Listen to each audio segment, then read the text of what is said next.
नमस्कार दोस्तों, आपके अपने YouTube channel invest and earn के अंदर आपका बहुत बहुत स्वागत है। जैसा कि इस चैनल के नाम से स्पष्ट है, इन्वेस्ट एंड अर्न कि आप पैसा इन्वेस्ट करेंगे और उससे आप जो है अपने पैसे को लाभांश कमाएंगे। परंतु आप ये मत सोचिए कि मैं आपसे पैसा इन्वेस्ट करने के लिए कहूँगा। मैं आपके पैसे को हाथ में नहीं लगाऊंगा और आप ही अपना पैसा इन्वेस्ट करेंगे और उससे जो है प्रॉफिट कमाएंगे। अब हम बात करते हैं इससे संबंधित इन्वेस्टमेंट से करने से पहले कुछ बारीकियों को जानना ज़रूरी है वित्तीय वर्ष की। अपने देश के अंदर जो वित्तीय वर्ष है 1 अप्रैल से लेकर 31 मार्च तक होता है और एक वित्तीय वर्ष के अंदर 4 क्वार्टर होते हैं। फर्स्ट क्वार्टर जो होता है वो 1 अप्रैल से लेकर 30 जून तक होता है। सेकंड क्वार्टर 1 जुलाई से लेकर 30 सितंबर तक होता है। थर्ड क्वार्टर 1 अक्टूबर से 31 दिसंबर तक और जो फोर्थ क्वार्टर होता है 1 जनवरी से लेकर 31 मार्च तक होता है। जितनी भी कंपनियां हैं वो सभी कंपनियां अपने क्वार्टरली रिजल्ट जारी करती है, यानी कि वर्ष के अंदर 4 बार जो है रिजल्ट जारी करती है, उनको क्वार्टरली रिजल्ट कहते हैं। इन क्वार्टरली रिजल्ट के आधार पर ही लास्ट के अंदर जो कंपनियाँ हैं वो वार्षिक रिजल्ट जो है, एनुअल रिजल्ट जो है जारी करती है। अब अपन बात करते हैं फेस वैल्यू की। शेयर मार्केट के अंदर किसी भी जब अपन शेयर की बात करते हैं तो सबसे पहले बेसिक जो चीज़ है वो शेयर की फेस वैल्यू होता है, यानी कि फेस वैल्यू क्या चीज़ है हमें ये मालूम होना चाहिए। फेस वैल्यू जो है किसी शेयर का वास्तविक मूल्य होता है कि कंपनी ने उस शेयर को कितने रुपए पर जारी किया। मान लीजिए किसी व्यक्ति ने एक कंपनी शुरुआत की, उसने काफ़ी मेहनत की और उस व्यक्ति की मेहनत से उस कंपनी की जो पूंजी पहुंच गई वो 1 करोड़ रुपए तक पहुंच गई। अब वो व्यक्ति चाहता है कि इसके अंदर सामान्य जो है लोगों को इस कंपनी का भागीदार बनाया जाए। इसके लिए उस कंपनी के द्वारा 10 लाख शेयर जो है जारी किए जाते हैं। तो इस स्थिति के अंदर कंपनी का जो शुरुआती शेयर का जो मूल्य होगा वो होगा 1 करोड़ को अपन 10 लाख से भाग कर देंगे तो 10 रुपये होगा, यानी कि इस कंपनी के एक शेयर की जो फेस वैल्यू है वो 10 रुपये होगी। अब इस फेस वैल्यू का यूज़ कहाँ कहाँ होता है? सबसे बड़ा इसका जो यूज़ है फेस वैल्यू का वो जब कंपनियां डिविडेंड जारी करती है उसके अंदर इसका उपयोग होता है। मान लो किसी कंपनी ने 20% डिविडेंड जारी किया तो ये 20% मार्केट वैल्यू का नहीं है, ये उस कंपनी की शेयर की फेस वैल्यू का 20% है। जैसे मान लेते हैं अपन कोई कंपनी एक्स है और उसके शेयर के जो फेस वैल्यू है वो 1 रुपये है और अब इस एक्स कंपनी ने 20% का डिविडेंड जारी किया, यानी कि प्रति शेयर कंपनी ने कितना 20 पैसे का डिविडेंड जारी किया। 1 रुपये का जब अपने 20% निकालते हैं तो वो 20 पैसे होता है। दूसरा इसका जो यूज़ है वो है स्टॉक स्प्लिट। स्प्लिट का मतलब होता है शेयर को तोड़ना, कि जब कंपनियां अपने शेयर को विभाजित करती है, जब कंपनी के शेयर का मूल्य बहुत ज़्यादा हो जाता है, सामान्य इन्वेस्टर के लिए खरीदना बहुत मुश्किल होता है, तो कंपनियां क्या करती है अपने शेयर को स्प्लिट कर देती है। उस स्प्लिट रेशो के आधार पर ही फेस वैल्यू जो है वो परिवर्तित हो जाती है। उसके बाद है बोनस देना, शेयर बोनस देना। इसी के शेयर बोनस जो है वो भी फेस वैल्यू के आधार पर ही होता है। उसके बाद है ग्रोथ की गणना करना। कंपनी के ग्रोथ की गणना, यानी कि कंपनी ग्रोथ किस प्रकार से कर रही है, वो फेस वैल्यू के आधार पर ही निर्धारित होता है। इसमें करंट जो है एक सामान्य निवेशक जो है कंपनी के ग्रोथ निकाल सकता है कि करंट मार्केट जो प्राइस है उसकी फेस वैल्यू से तुलना करके ग्रोथ की गणना कर सकता है। और इसी प्रकार से भगवान ना करे अगर कोई कंपनी दिवालिया हो जाती है या कोई कंपनी किसी कारणवश बंद हो जाती है तो शेयर होल्डर जो है उस कंपनी का उसको फेस वैल्यू के आधार पर ही उसकी पूंजी जो है प्राप्त होती है। अब कुछ जो सामान्य जानकारियाँ हैं मार्केट के, सबसे पहले किसी कंपनी का मार्केट कैपिटलाइजेशन, यानी कि उसके मार्केट कैपिटलाइजेशन कितना है हमें ये पता होना चाहिए। ये हम कैसे ज्ञात कर सकते हैं? उस कंपनी के द्वारा जारी किए गए टोटल नंबर ऑफ शेयर्स, यानी कि कुल उस कंपनी के कितने शेयर हैं और आज उस कंपनी के एक शेयर की जो वैल्यू है मार्केट में कितनी चल रही है। तो जब अपन कुल शेयर्स को करंट मार्केट प्राइस से गुणा कर देते हैं तो जो वैल्यू आती है उसे कहते हैं मार्केट कैपिटलाइजेशन। अब इस मार्केट कैपिटलाइजेशन को एक सामान्य उदाहरण की सहायता से मैं समझाने का प्रयास करता हूँ। मान लो कोई कंपनी एक्स है, उसके कुल शेयर जो है 1000 शेयर हैं। ये सिर्फ एक उदाहरण है कि एक एक्स कंपनी है, उसके कुल 1000 शेयर हैं और आज उस एक्स कंपनी के एक शेयर का जो मार्केट प्राइस है वो 28 रुपये है। तो इस एक्स कंपनी का जो मार्केट कैपिटलाइजेशन आज की तारीख के अंदर वो है 1000 गुना 28 बराबर 28,000 रुपये जो है उस कंपनी का मार्केट कैपिटलाइजेशन होगा। उसके पश्चात है ईपीएस। ईपीएस का मतलब अर्निंग पर शेयर, यानी कि कंपनी जो है प्रत्येक शेयर पर कितना कमा रही है, कितनी आय हो रही है कंपनी को। तो ये ईपीएस निकालने का जो फार्मूला है वो है नेट इनकम। कंपनी की जो नेट इनकम है उसमें से डिविडेंड को घटाने के बाद जो वैल्यू बचती है उसको कंपनी के टोटल नंबर ऑफ शेयर से भाग कर देते हैं। इसी चीज़ को हम एक उदाहरण की सहायता से समझते हैं कि ईपीएस का उदाहरण अपन देखते हैं कि एक कंपनी के कुल जो शेयर है 1000 शेयर है और इस कंपनी को पूरे वित्तीय वर्ष के दौरान 5,000 रुपये की नेट इनकम होती है। कुल 5,000 रुपये की नेट इनकम होती है और कंपनी इन 5,000 में से 1,500 जो रुपये है वो डिविडेंड के रूप में अपने शेयर होल्डर को दे देती है। अब ये डिविडेंड क्या चीज़ होती है, मैं यहाँ पर आपको थोड़ा सा शॉर्टकट के अंदर बताता हूँ कि कंपनी अपने लाभांश में से जो हिस्सा अपने शेयर होल्डर को देती है उसे डिविडेंड कहते हैं। तो यहाँ जो ये एक्स कंपनी है ये अपने शेयर होल्डर को 1,500 रुपये डिविडेंड देती है। तो इसकी फिर ईपीएस जो निकालेंगे, नेट इनकम 5,000 माइनस डिविडेंड 1,500, इसको भाग दे देंगे अपन कुल शेयर की संख्या 1000 से। तो ये जो ईपीएस आ जाएगी अर्निंग पर शेयर, यानी एक शेयर के ऊपर कंपनी की आय कितनी हो रही है 3.5 यानी कि 3.5 रुपये जो है वो कंपनी की आय हो रही है। इसके पश्चात जो बहुत ही महत्वपूर्ण जो है वो है PE ratio, price to earning ratio. PE ratio इसको कैसे ज्ञात करते हैं, करंट शेयर प्राइस को भाग देते हैं ईपीएस से, अर्निंग पर शेयर से। जो भी अपन ने देखा अर्निंग पर शेयर, तो करंट शेयर प्राइस को ईपीएस से भाग देने पर जो रेशो आता है उसे अपन पीई रेशो कहते हैं। पीई रेशो को अपन एक उदाहरण की सहायता से समझने का प्रयास करते हैं। मान लो फिर इसी प्रकार से कोई एक्स कंपनी है, उसके शेयर की जो मार्केट वैल्यू है वो 100 रुपये है और उसकी जो ईपीएस है वो अर्निंग पर शेयर 10 रुपये है। तो इसका जो पीई रेशो होगा वो 100 को 10 से भाग दे देंगे तो वो होगा 10 होगा इसका पीई रेशो। अब स्टॉक प्राइस और पीई रेशो का आपस में संबंध क्या है, क्यों इस पीई रेशो को इतना महत्वपूर्ण माना जाता है, तो अपन बात करते हैं, इस चीज़ को समझने का प्रयास करते हैं कि जो हाई पीई रेशो वाले स्टॉक हैं, यानी कि जिनका पीई रेशो ज़्यादा होता है। अब ये ज़्यादा कैसे होता है, ये अपने को कैसे मालूम चलेगा। तो सामान्य तौर पर क्या किया जाता है कि जो स्टॉक है उसको इंडस्ट्री के पीई रेशो से उसकी तुलना की जाती है। मान लो अपन कोई फार्मा कंपनी की बात करते हैं, एक फार्मा कंपनी एक्स, अपन एक फार्मा कंपनी मानते हैं एक्स एक फार्मा कंपनी है, उसका पीई रेशो चल रहा है इस समय 45। और अपन फार्मा इंडस्ट्री के पीई रेशो की बात करते हैं तो फार्मा इंडस्ट्री का पीई रेशो इस समय चल रहा है 30।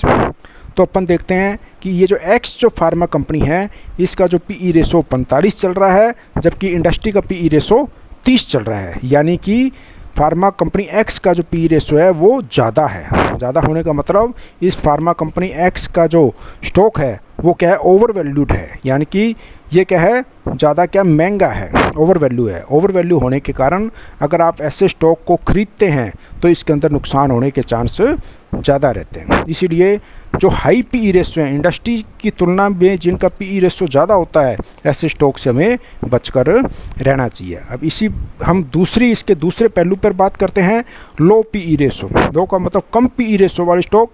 तो यहीं पर ही फिर वही हम एक्स कंपनी की बात करते हैं, उसका जो पीई रेशो है 20 है, मान लेते हैं हम इसका पीई रेशो 20 है। और जबकि जो मार्केट जो फार्मा इंडस्ट्री है उसका पीई रेशो कितना है, 30 है।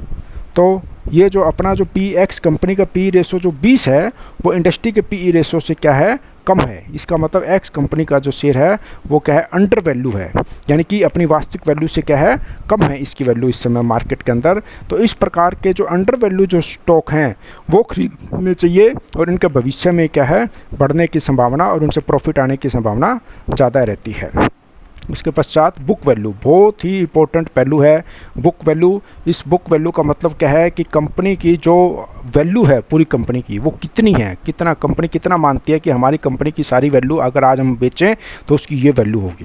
तो इस बुक वैल्यू को निकालने का फार्मूला क्या है, total asset minus total liabilities, यानी कि total asset minus total liabilities. Asset का मतलब कंपनी के पास कितने संसाधन हैं, कितने आय हैं, उन सब को वो सब कंपनी के क्या हैं, एसेट हैं। और लाइबिलिटीज़ का मतलब कंपनी की कितनी देनदारियां हैं, उन देनदारियों के अंदर जो बैंक को देना है, जो कर्मचारियों को देने वाली तनख्वाह है और जो विभिन्न प्रकार के खर्चे हैं, वो सारी क्या आते हैं, लाइबिलिटीज़ के अंदर आते हैं। इसको एक साधारण उदाहरण की सहायता से समझते हैं। कोई कंपनी, एक एक्स कंपनी का अपन उदाहरण लेते हैं, इसके अंदर जिसकी टोटल एसेट जो है 10,000 रुपये है और इस एक्स कंपनी की टोटल लाइबिलिटीज़ कितनी है, 6,000 रुपये है। तो इसकी बुक वैल्यू कितनी हो गई, 10,000 माइनस 6,000 बराबर 4,000, यानी कि इस पूरी कंपनी की जो बुक वैल्यू है वो 4,000 रुपये है। अब बुक वैल्यू को हम और आगे विस्तार से समझते हैं कि मान लो इस एक्स कंपनी ने 1000 शेयर हैं, इस एक्स कंपनी के कुल शेयर कितने हैं, 1000 शेयर है। तो ये 4,000 रुपये जो है वो कंपनी के 1000 शेयर की बुक वैल्यू है। अब बुक वैल्यू पर इक्विटी, वो तो क्या थी, 1000 शेयर की बुक वैल्यू कितनी थी, 4,000 थी। अब अपन पर इक्विटी यानी एक शेयर की बुक वैल्यू कितनी है, तो इसको निकालने के लिए अपन क्या करेंगे, बुक वैल्यू ऑफ इक्विटी, यानी कि जो 1000 शेयर की जो बुक वैल्यू थी 4,000 बटे टोटल शेयर कितने 1000, तो 4,000 को 1000 से भाग कर देंगे तो 40 रुपये जो है कंपनी की जो बुक वैल्यू आ जाएगी, पर शेयर की जो बुक वैल्यू आएगी वो 40 रुपये आएगी। उसके पश्चात price to book ratio, price to book ratio, ये रेशो जो है इसमें करंट मार्केट वैल्यू को, कोई भी कंपनी है उसके जो शेयर की जो करंट मार्केट वैल्यू है उसको कंपेयर किया जाता है कंपनी के बुक वैल्यू से कंपेयर किया जाता है। इससे जो रेशो निकलता है उसको प्राइस टू बुक रेशो या पीबी रेशो कहते हैं। अब इस पीबी रेशो, जितना कम ये पीबी रेशो होता है स्टॉक उतना ही अंडर वैल्यू होता है। मान लो किसी कंपनी का पीबी रेशो 1 से कम है तो उस कंपनी के स्टॉक को अच्छा माना जाता है, और जब कंपनी का पीबी रेशो 1 से ज़्यादा होता है, मान लो 2 हो गया, 3 हो गया, तो ऐसे जो स्टॉक है इससे हमें बचकर रहना चाहिए, क्योंकि ये क्या होते हैं, ओवर वैल्यूड होते हैं और ऐसे स्टॉक को खरीदने पर हमें नुकसान उठाना पड़ सकता है। फार्मूला ऑफ पीबी रेशो, हम पीबी रेशो को कैसे निकाल सकते हैं, वही मार्केट प्राइस पर share divided by book value पर शेयर। उसके पश्चात है पीईजी रेशो। अब आप बात कर रहे होंगे कि मैं आपको रेशो के बारे में बता रहा हूँ, तो मेरे प्रिय साथियों इन रेशो के बारे में जानना बहुत ज़रूरी है। आपकी सफलता का जो राज छुपा हुआ है इन्हीं रेशो के अंदर छुपा हुआ है, और अगर आप किसी के कहने पर कोई शेयर खरीद लेते हैं तो वो बिल्कुल भी अच्छी बात नहीं है मेरे हिसाब से, क्योंकि पैसा आपका है। तो आपको ये ज्ञान होना चाहिए कि आप जहां पैसा लगा रहे हैं, जिस कंपनी में पैसा लगा रहे हैं, उस कंपनी की वास्तविक स्थिति क्या है। और ये वास्तविक स्थिति की जानकारी तभी हो सकती है जब आप इस वीडियो में दिखाए गए इन सभी बिंदुओं का ध्यान से इस वीडियो को देखें और इनको अच्छे तरीके से हर कंपनी के शेयर खरीदने से पहले उसका अध्ययन करें, इन बिंदुओं को ध्यान पर रखकर। तो पीईजी रेशो के अंदर क्या होता है, कंपनी की जो पीई रेशो है, प्राइस टू अर्निंग रेशो, इसको डिवाइड किया जाता है कि फ्यूचर के अंदर, भविष्य के अंदर ग्रोथ रेट क्या रहेगी ईपीएस की कंपनी की, उससे इसको डिवाइड किया जाता है। अगर पीईजी रेशो 0.5 से कम है तो उस शेयर को क्या माना जाता है, आकर्षक माना जाता है, यानी अंडर वैल्यू माना जाता है। उस शेयर को, ऐसे शेयर को खरीदना चाहिए। परंतु अगर पीईजी रेशो 1.5 या 2 है तो ऐसे शेयर से दूर ही रहना चाहिए। कोई भी कहे उससे बच के रहना चाहिए और ऐसे शेयर नहीं खरीदने चाहिए, इसी में ही आपकी भलाई है। इसके बाद रिटर्न ऑन इक्विटी का मतलब आपने जो इक्विटी लगा रखी है कंपनी में उसके ऊपर कितना रिटर्न मिल रहा है, इस ROE को ज्ञात करने का सूत्र है। नेट इनकम को अपन डिसाइड कर देते हैं शेयर होल्डर इक्विटी, यानी कि कुल शेयर होल्डर इक्विटी से। अब इस शेयर होल्डर इक्विटी क्या है, ये फिर वही asset, total asset minus total liabilities, यानी कि एसेट में से लाइबिलिटीज घटा देंगे तो शेयर होल्डर की इक्विटी आ जाएगी।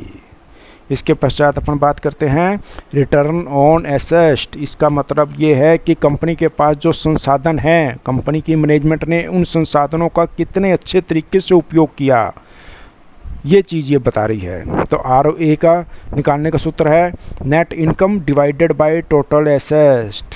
अब ये टोटल एसेट कैसे निकालते हैं, शेयर होल्डर इक्विटी के अंदर लाइबिलिटी जोड़ देते हैं, दोनों को जोड़ देते हैं तो टोटल एसेट ज्ञात हो जाता है। इसके पश्चात बहुत ही इंपॉर्टेंट चीज़ जो है प्लफ बैक एंड रिजर्व। सभी प्रकार के डिडक्शन करने के बाद, जैसे सभी प्रकार के खर्चे जो निकाल दिए, जैसे टैक्सेस हो गया, the net profit of A company, यानी सभी प्रकार के खर्चे जो बैंक से उधारी ले रखी थी, जो ब्याज देना था, जो कर्मचारियों को तनख्वाह देनी थी, जो टैक्स वैक्स देने थे, वो सब खर्चे निकालने के बाद जो कंपनी का नेट प्रॉफिट बचता है उसे दो भागों में कंपनी के द्वारा बांट दिया जाता है सामान्य तौर पर। एक तो है डिविडेंड और दूसरा है प्लफ बैक। डिविडेंड क्या होता है? अब डिविडेंड ये है कि कंपनी अपने प्रॉफिट का कुछ हिस्सा अपने शेयर धारकों को वितरित करती है लाभांश के रूप में, जिससे उसे क्या कहते हैं, डिविडेंड कहते हैं। और ये प्लफ बैक क्या चीज़ है? प्लफ बैक क्या है? ये plough back is the portion that company retain and get added to it reserve, यानी कहने का मतलब वो हिस्सा है नेट प्रॉफिट का जो कंपनी के पास क्या रहता है, उसके रिजर्व के अंदर, उसके हाथों के अंदर रहता है, गेट एडेड। और ये किस काम आता है? प्लफ बैक इज़ इम्पोर्टेंट। क्यों ये इम्पोर्टेंट है? ये सिर्फ रिजर्व को ही नहीं बढ़ाता, यानी कंपनी के अंदर कैश को ही नहीं बढ़ाता। अगर किसी कंपनी के पास कैश होगा मान लो, तो इससे क्या होगी, उस कंपनी के पास क्या होगी, उसकी ग्रोथ की संभावना ज़्यादा होगी। कंपनी अपने बिजनेस को फैलाने के लिए उसे पैसा चाहिए, वो पैसा उस कंपनी के पास होगा तो उसे सोचना नहीं पड़ेगा अपने बिजनेस को फैलाने के लिए। तो ये जो है इस चीज़ को कहते हैं प्लफ बैक। तो इस प्रकार से मैंने आपको इस वीडियो के अंदर सामान्य बेसिक चीज़ें जो है शेयर मार्केट के बारे में बताई। तो मुख्य रूप से जो अपन एक समरी तैयार करते हैं इस पूरे वीडियो की, कि अपने को किसी शेयर को खरीदने से पहले किस किस चीज़ का ध्यान रखना चाहिए, तो सबसे पहले तो है प्लफ बैक एंड रिजर्व, यानी कंपनी के पास कितना कैश पड़ा है। दूसरा है डिविडेंड, कंपनी कितना डिविडेंड देती है। कोई भी कंपनी घाटे में होगी वो कभी डिविडेंड नहीं देगी। जब कंपनी फायदे में होती है तभी कंपनी डिविडेंड देती है। तो कंपनी कितना डिविडेंड देती है, डिविडेंड पे कंपनी को हमेशा बहुत अच्छा माना जाता है। बुक वैल्यू पर शेयर, इसके बारे में मैं डिटेल के अंदर बता चुका हूँ, उसे देखिए। उसके पश्चात EPS, अर्निंग पर शेयर, उसके पश्चात PE, प्राइस अर्निंग रेशो, और लास्ट के अंदर है PEG रेशो। इसलिए किसी भी शेयर के अंदर इन्वेस्ट करने से पहले आप जो है कंपनी के इन फंडामेंटल के बारे में जानकारी अवश्य प्राप्त करें, और उसके पश्चात एक निष्कर्ष निकाल कर ही आप जो है अपना पैसा जो कंपनी के अंदर इन्वेस्ट करें। अपने किसी यार मित्र के या रिश्तेदार के कहने पर पैसा कंपनी के अंदर कभी भी मत लगाएं। कल को कोई कहे भाई इस कंपनी का शेयर चल रहा है और आप उसके अंदर पैसा लगा देते हैं, तो ऐसे नहीं है। ऐसा लगाने से हो सकता है आपको नुकसान हो जाए, क्योंकि जब तक हमें कंपनी के बारे में जानकारी नहीं होगी तब तक हम उसके अंदर पैसा लगा के प्रॉफिट नहीं कमा सकते। अभी मैंने एक आर्टिकल के अंदर पढ़ा लॉकडाउन के दौरान कि कम से कम 20 लाख डीमेट अकाउंट खुले हैं, 20 लाख। तो आप क्या सोचते हैं उन सभी 20 लाख को फ़ायदा होगा? बिल्कुल कभी भी नहीं होगा। क्यों? क्योंकि उन 20 लाख में से ज़्यादातर ने क्या करना है, जैसे कोई कह देगा भाई ये स्टॉक बढ़िया है, उसके अंदर लगा देंगे। कोई ऑनलाइन टिप लेनी शुरू कर देंगे। ये ऑनलाइन टिप का भी एक बहुत बड़ा धंधा चल रहा है इंडिया के अंदर। पहले 2-4 आपको फ्री में टिप्स देंगे, उनको चलाएंगे, और उसके बाद फिर आपसे रुपये मांगेंगे। एक तो आपके जो ऑनलाइन टिप्स के रुपये दोगे उस कंपनी को, वो जाएंगे। दूसरा आप शेयर में जो इन्वेस्ट करोगे वो भी जाएंगे। इसलिए कभी भी इस झंझट में मत पड़ना, ये टिप्स वगैरह ज्ञात देने वाली कंपनियों के अंदर। हमेशा अपना दिमाग लगाओ। सबके पास दिमाग है। जिस व्यक्ति के पास पैसा है, जो सोच रहा है कि उसे शेयर मार्केट में इन्वेस्ट करना है, इसका मतलब उसके पास दिमाग तो है। सिर्फ उस दिमाग को चलाना है, और उस दिमाग को चलाने के लिए ये ज़रूरी है कि आपको सबसे पहले ये जो बिंदु मैंने बताए हैं बेसिक, इनका ज्ञान होना चाहिए। इनके ज्ञान के आधार पर ही आप अपना पैसा जो है इन्वेस्ट करें। अगर आपको मेरा वीडियो बढ़िया लगे तो आप ये सब्सक्राइब वाला बटन अवश्य दबाएं, और इसी प्रकार से मेरे चैनल को देखते रहें। शीघ्र ही आपके लिए नया वीडियो मैं लेकर आऊँगा। धन्यवाद।